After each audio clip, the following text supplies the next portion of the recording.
भारत के पवित्र 4 धामों में से उड़ीसा के पुरी में स्थित जगन्नाथपुरी एक अलौकिक स्थान है। हर वर्ष आषाढ़ माह में शुक्ल पक्ष की द्वितीया तिथि को ढोल नगाड़ों तुरही और शंख ध्वनि के साथ भव्य जगन्नाथ यात्रा का आयोजन किया जाता है। इस अद्भुत व अविस्मरणीय यात्रा का दुनिया भर से लोग हिस्सा बनने के लिए आते हैं। आज हम इस वीडियो में भगवान जगन्नाथ के सभी भक्तों के लिए इस पावन यात्रा से जुड़ी संपूर्ण जानकारी लेकर आए हैं, तो वीडियो को अंत तक जरूर देखें। भगवान जगन्नाथ को उनके भाई बलभद्र और बहन सुभद्रा के साथ रथ यात्रा पर ले जाया जाता है, जिसे जगन्नाथ यात्रा के नाम से जाना जाता है। इस रथ यात्रा में पूरी श्रद्धा और विधि विधान के साथ बलभद्र, सुभद्रा और भगवान जगन्नाथ की आराधना की जाती है। इसमें भव्य एवं विशाल रथों को पुरी की सड़कों पर निकाला जाता है। आपको बता दें, बलभद्र के रथ को ताल ध्वज कहा जाता है, जिसका रंग लाल और हरा होता है और यह यात्रा में सबसे आगे चलता है। सुभद्रा के रथ को दर्पदलन या पद्म रथ कहा जाता है, जो कि मध्य में चलता है और इसका रंग काला या नीला व लाल होता है।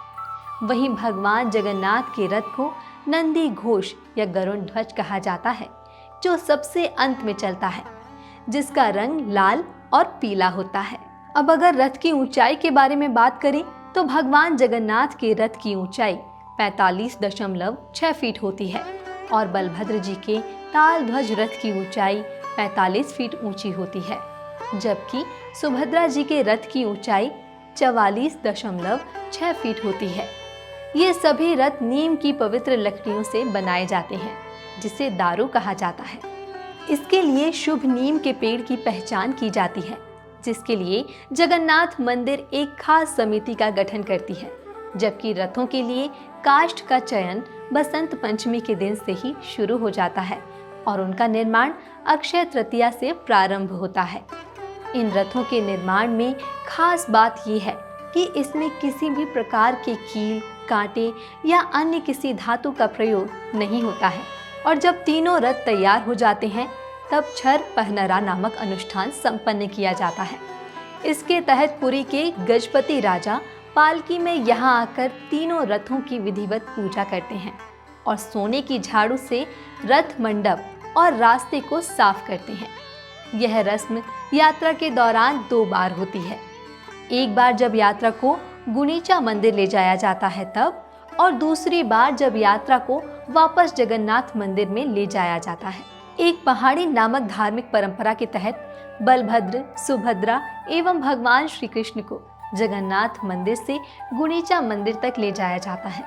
रथ यात्रा से एक दिन पहले श्रद्धालुओं द्वारा भगवान के आगमन के लिए गुंडीचा मंदिर को धुला जाता है। पौराणिक मान्यताओं के अनुसार यहाँ पर ही देव शिल्पी विश्वकर्मा ने भगवान जगन्नाथ, बलभद्र और देवी की प्रतिमाओं का निर्माण किया था। जब जगन्नाथ यात्रा गुंडीचा मंदिर में पहुंचती है तब भगवान जगन्नाथ, सुभद्रा एवं बलभद्र जी को विधि पूर्वक स्नान कराया जाता है और उन्हें पवित्र वस्त्र पहनाए जाते हैं। यहाँ भगवान जी 7 दिनों के लिए विश्राम करते हैं।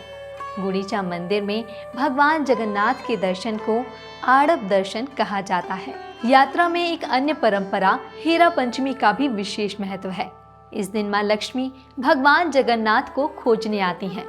तब द्वारपाल दरवाजा बंद कर देते हैं, जिससे देवी लक्ष्मी रुष्ट होकर रथ का पहिया तोड़ देती हैं और हेरा गुहरी साहिपुरी नामक एक मोहल्ले में, जहां देवी लक्ष्मी का मंदिर है, वहां लौट जाती हैं। बाद में भगवान जगन्नाथ द्वारा रुष्ट देवी लक्ष्मी को मनाने की परंपरा भी है। आषाढ़ माह के 10वें दिन सभी रथ पुनः मुख्य मंदिर की ओर प्रस्थान करते हैं। रथों की वापसी को बहुड़ा यात्रा कहते हैं। जगन्नाथ मंदिर वापस पहुंचने के बाद भी सभी प्रतिमाएं रथ में ही रहती हैं। देवी देवताओं के लिए मंदिर के द्वार एकादशी को खुल जाते हैं। तब विधिवत स्नान कराकर वैदिक मंत्रोच्चारण के बीच देव विग्रहों को पुनः प्रतिष्ठित किया जाता है। आपको बता दें, इस महापर्व के दौरान वहां के घरों में कोई भी पूजा नहीं होती है और ना ही किसी भी प्रकार का उपवास रखा जाता है। इस प्रकार कई रीति रिवाजों और धूमधाम से इस यात्रा का आयोजन किया जाता है। जिन लोगों को रथ को खींचने का शुभ अवसर प्राप्त होता है उन्हें अत्यंत सौभाग्यशाली माना जाता है। यह यात्रा धार्मिक और सांस्कृतिक दोनों ही प्रकार से अत्यंत महत्वपूर्ण है। इस यात्रा की दिव्यता और सुंदरता दोनों ही अभूतपूर्व हैं। हमें आशा है कि जगन्नाथ यात्रा से जुड़ा यह वीडियो आपको पसंद आया होगा।